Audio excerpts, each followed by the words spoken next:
নমস্কাৰ, মই গকুল হালৈ। আপোনালোকে চাই আছে জি এডভাইচ। আজি আপোনালোকৰ মাজত এটা নতুন ভিডিঅ' লৈ আহিছোঁ।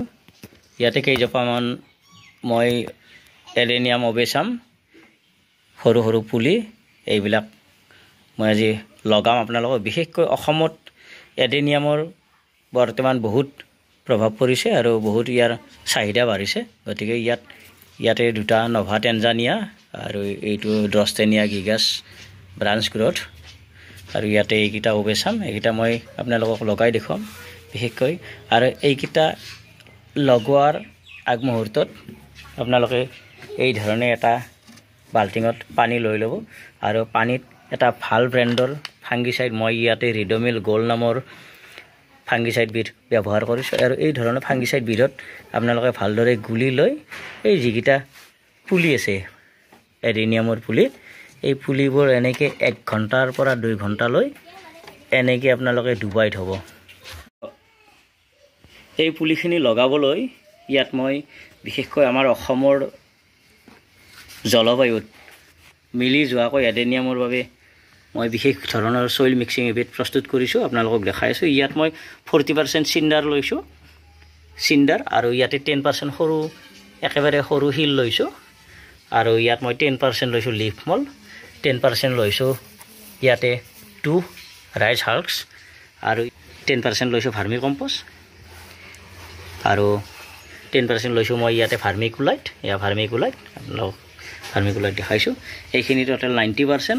আৰু ইয়াত 10% মই এইখিনি 10% কৰি লৈছোঁ। ইয়াতে বনমিল লৈছোঁ, বনমিল, তাৰপিছত হৰ্ণডাছ মিল মানে শিঙৰ গুড়ি, শিংগুড়ি, আৰু ইয়াতে নিম খলিহৈ লৈছোঁ। এই তিনিওটা মিহলি কৰি টোটেলত 10%।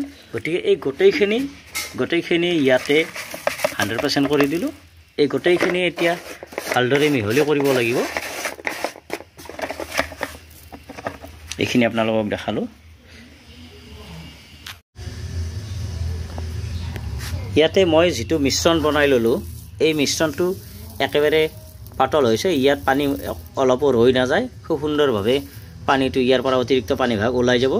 আৰু ইয়াত যিহেতু এডেনিয়ামৰ পুলিবোৰ এবছৰৰ পৰা 2 বছৰৰ ভিতৰত যিবিলাক এডেনিয়ামৰ পুলি থাকে সেইবিলাক 4 ইঞ্চিৰ পাত্ৰত খুব সুন্দৰ হয়।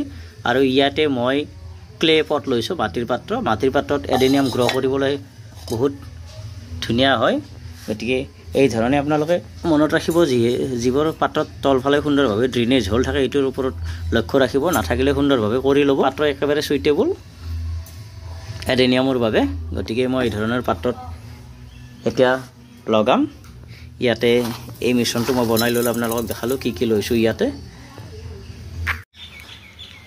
যিটো ক্লে পাত্ৰ ৰোৱা হৈছে, এইটোত তলফালে এনেকৈ মই মাটিৰ পাত্ৰৰ ভঙা টুকুৰা এনেকৈ মই দি দিম। ইয়াৰ যিটো বিন্ধা থাকে, ইয়াৰ বিন্ধাটো যেনেকৈ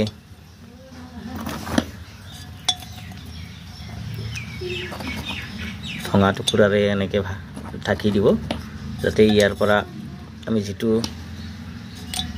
মাটি ব্যৱহাৰ কৰিম সেইখিনি যাতে ওলাই নাযায়। এনেকৈ দি ল'ব। দি লোৱাৰ পিছত এই যিটো মিশ্ৰণটো কিছু সংখ্যক আপোনালোকে ভৰাই ল'ব, 50% ভৰাই ল'ব এনেকৈ।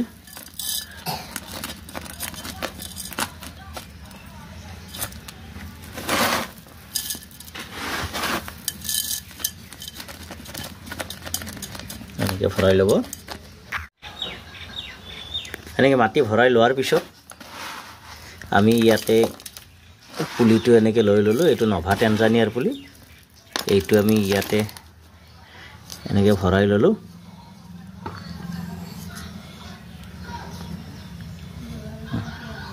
ভৰাই লোৱাৰ পিছত এনেকৈ মিশ্ৰণটো এনেকৈ দি দিলোঁ।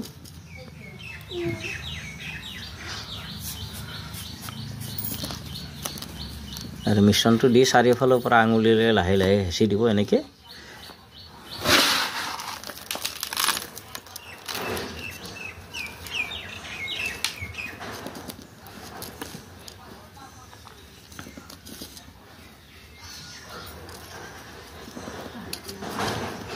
মন কৰিব, যেতিয়া পুলিটো উঠোৱা হৈছে তেতিয়া ইয়াৰ সইল মিশ্ৰণটো ঠিক এই ঠাইখিনিলৈকে আছিলে এতিয়া ইয়াৰ পৰা মই প্ৰায় হাফ ইঞ্চি ঠাই ওপৰত ৰাখিলোঁ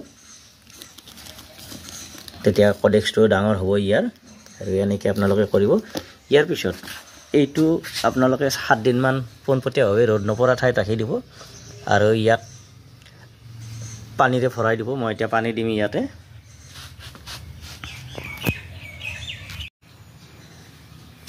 এনেকৈ পানী দি দিব পানী এনেকৈ দি থাকিব যাতে তলফালেৰে ওলাই যায় এইটো চাই ল'ব প্ৰথম দিনা অলপ বেছিকৈ দিব পানী এনেকৈ ইয়াত দেখিছে পানীখিনি লাহে লাহে তলত সোমাই গ'ল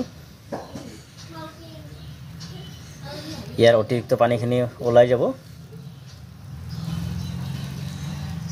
ইয়াত দেখিছে আপোনালোকে মই আৰু অলপ পানী দি দিছোঁ এনেকৈ তাৰপিছত 4-5 দিনৰ মূৰে মূৰে পানী আপোনালোকে দি থাকিব লাগিব যেতিয়া ডৰমেন্সি পিৰিয়ড আহিব মানে ডিসেম্বৰ জানুৱাৰী ফেব্ৰুৱাৰী 15 লৈকে পানী একেবাৰে কম পৰিমাণে লাগে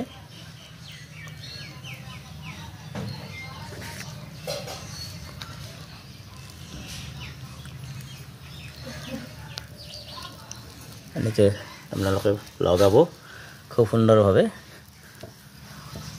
ভিডিঅ'টো শেষলৈকে চোৱাৰ বাবে আপোনালোকক আন্তৰিক ধন্যবাদ আকৌ লগ পাম নমস্কাৰ